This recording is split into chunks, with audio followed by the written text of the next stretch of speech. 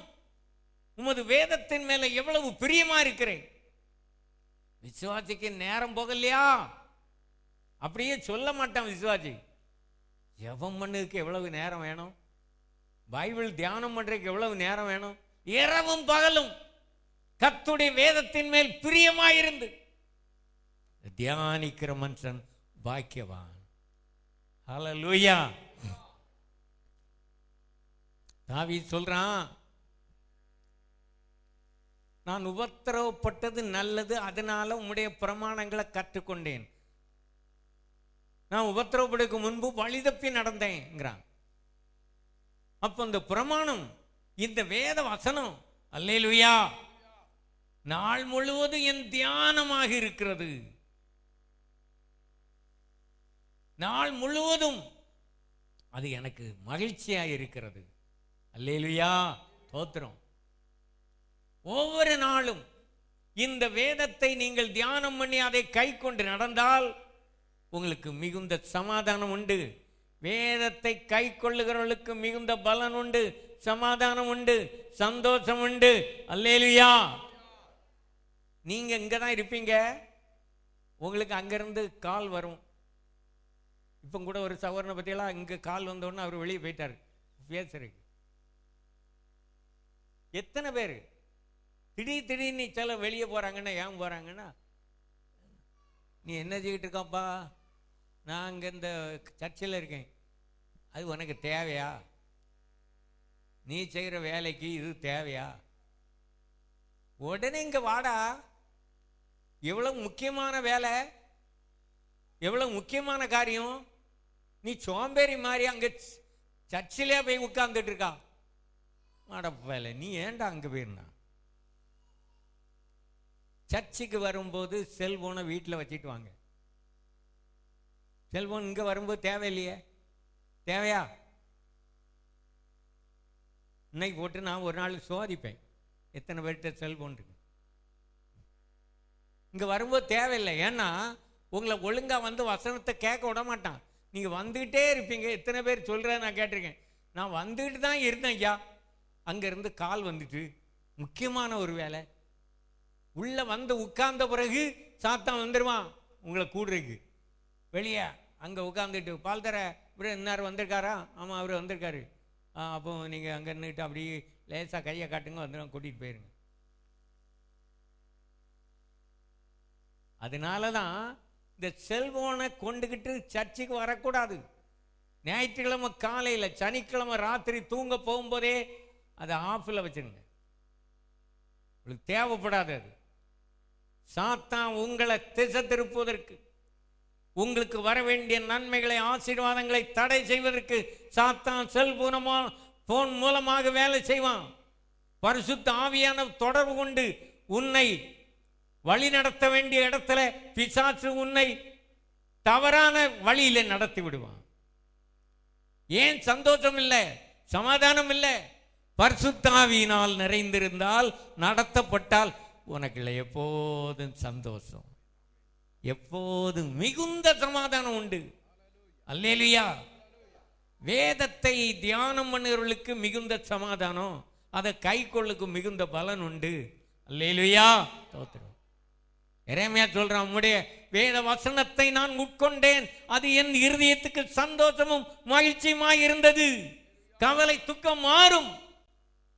அநேக வியாதிக்கு காரணம் என்ன? கவலை, குழப்பம். இதான் வியாதிக்கு காரணம். ஆனா இயேசு கிறிஸ்து பரிசுத்த ஆவியானவர் உனக்குள்ளே வந்து நிறைந்திருப்பாரானால் இந்த கவலை, துன்பம், வியாதி, வேதனைகள் உன்னை மேற்கொள்ள முடியாது. நெஞ்சு வலி, காலு வலி, ஏன்? விசுவாசி, நீ மற்றவளை போலதான் நீனும் வாழுகிறாய். ஜெப நேரத்தை அலட்சியம் பண்ணாத, ஆராதனை அலட்சியம் பண்ணி விட்டு வீணாக அங்கும் அலையாத. தேவ பிரசன்னத்தை இழந்துருவா.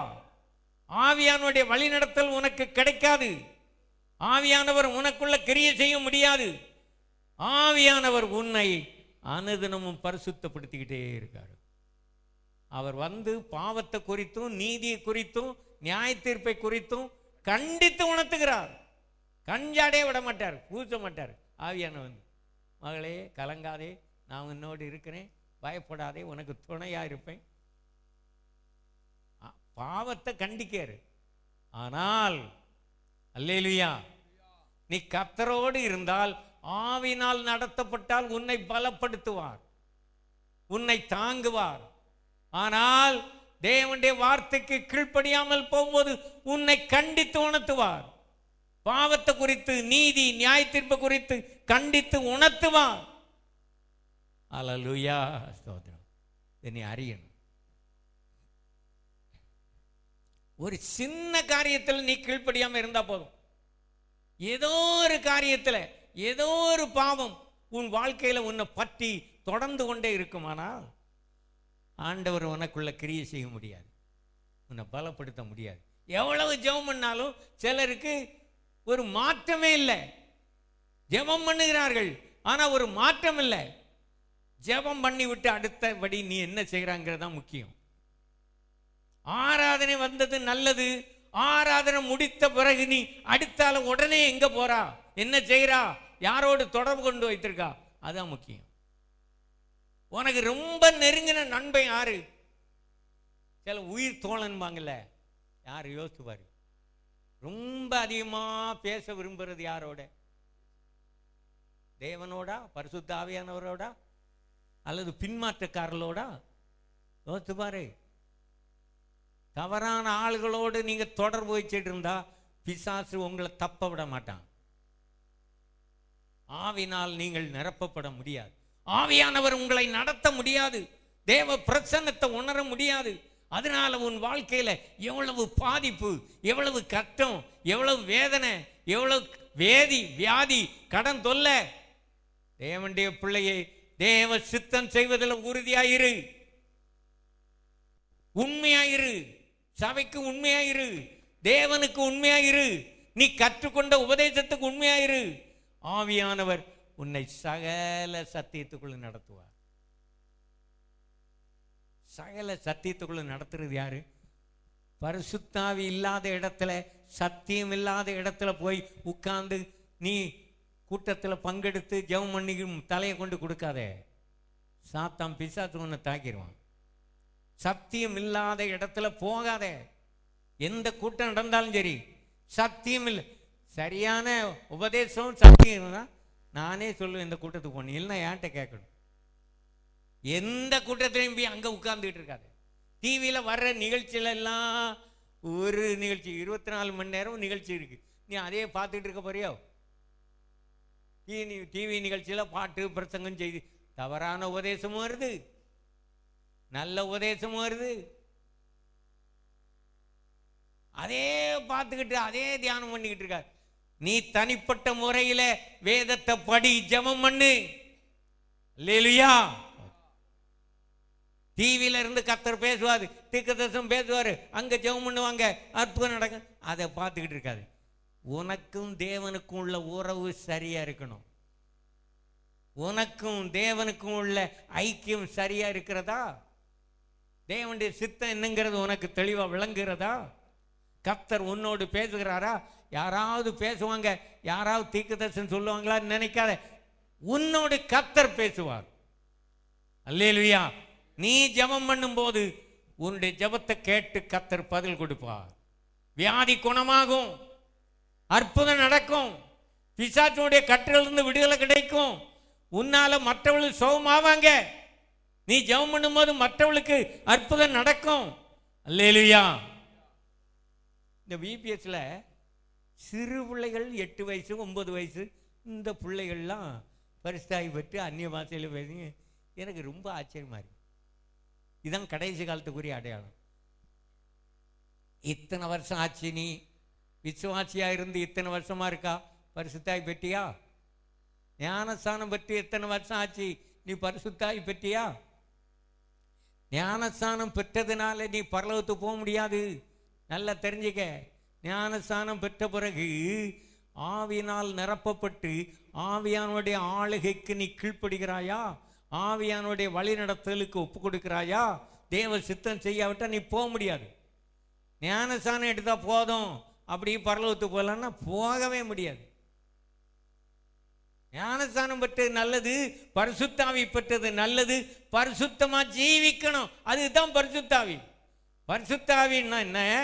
நம்மை பரிசுத்தப்படுத்துகிறவர். அல்லேலூயா. இந்த பரிசுத்த ஆவியானுடைய நடத்தலுக்கு நீ கீழ்ப்படுகிறாயா? வெறும் அந்நிய பாஷைகளை பேசிக்கிட்டு இருக்காயா?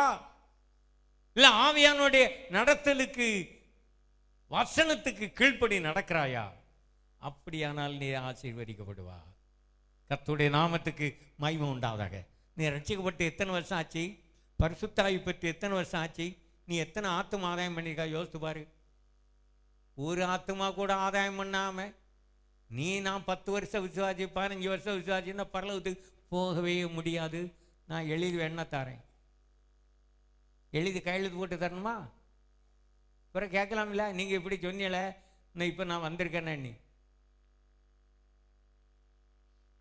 எத்தனை வருஷம் ஆச்சுங்கிறது முக்கியமல்ல. நீ இந்த உலகத்தில் வாழ்ந்த போது எத்தனை ஆத்துமாக்களை ஆதாயம் பண்ணியிருக்கா? இல்ல எத்தனை ஆத்துமாவை இடற பண்ணியிருக்கா? யோசித்து பாரு. உன்னால இடர்னது எத்தனை பேரு? உன்னுடைய வார்த்தையினால இடறி போனது எத்தனை பேரு? எத்தனை பேர் சபையை விட்டு இடறி போனாங்க? யாரு எப்படி நினைச்சா எனக்கு ஒண்ணும் இல்லை, நான் என் இஷ்டப்படிதான் இருப்பேன், பேசுவேன். சொல்லாத. மற்றவளை குறை சொல்லிக்கிட்டு அலையாதே. தேவனுடைய பிள்ளையே, தேவனை மட்டும் உயர்த்து. நற்செய்தியை மட்டும் சொல்லு, துர்ச்செய்தியை பரப்பாத. உன் வாயிலிருந்து ஒரு தவறான செய்தி வரக்கூடாது. மற்றவளை பற்றி ஒரு குறையான வார்த்தை சொல்லக்கூடாது. எப்போது நன்மை செய்கிறவளா இருங்க, நற்கிரியை செய்யுங்க.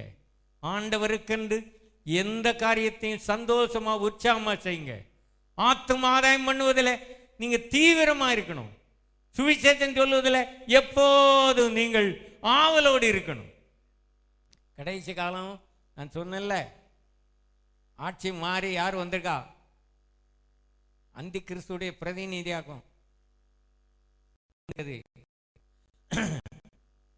கர்த்தரே ஸ்தோத்திரம். தமிழ்நாட்டிலையும் அப்படித்தான் ரெண்டும் கலந்து இருக்கு. கவனமா இல்லை, வருகை சீக்கிரமாயிட்டு, வருகை சீக்கிரமாக இருக்கிறது.